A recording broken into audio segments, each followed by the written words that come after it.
الضغط الواطي في الصيام طبيعي ولا خطر؟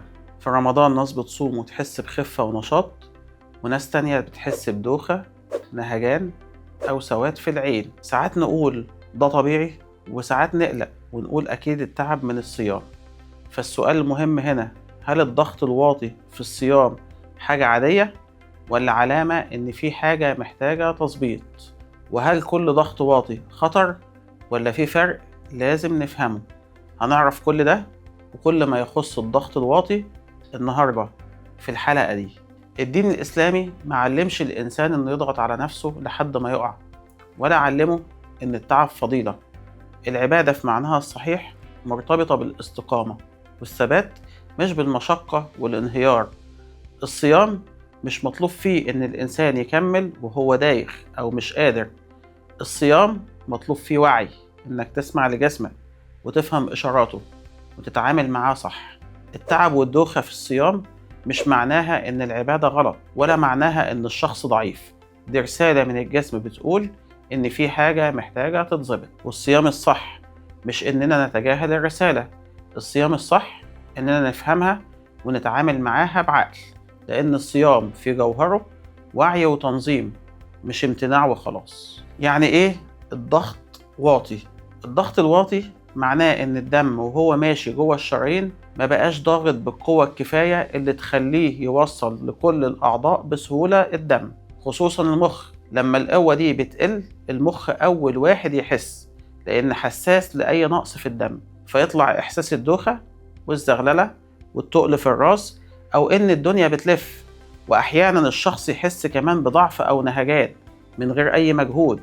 بس المهم نفهم إن مش كل رقم ضغط واطي يبقى مشكلة. في ناس طبيعتها ضغطها أقل شوية زي الرياضيين، وكمان ناس عايشة بضغط أقل وعايشين طبيعي من غير أي تعب. المشكلة الحقيقية لما الضغط الواطي بيجي معاه أعراض واضحة ومتكررة.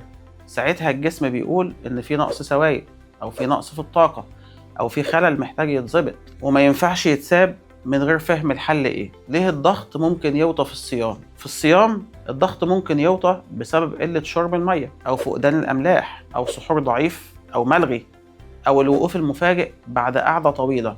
الجسم هنا مش تعبان من الصيام نفسه، الجسم تعبان من نقص السوائل أو نقص الطاقة. طيب إمتى الضغط الواطي يبقى طبيعي؟ الضغط الواطي يبقى طبيعي لما يكون الانخفاض بسيط ومن غير دوخة قوية ولا إغماء ولا لخبطة في التركيز أو الحركة. الشخص ساعتها بيكون قادر يكمل يومه بشكل عادي، ويقف ويمشي من غير ما يحس إن الدنيا بتلف.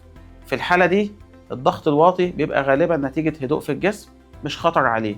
والصيام هنا بيكون مريح ومنظم ومش مجهد.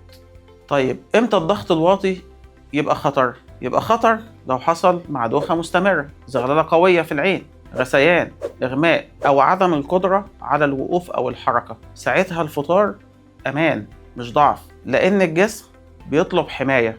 الموضوع مش تحدي صيام. إزاي تصوم بأمان لو عندك ضغط واطي؟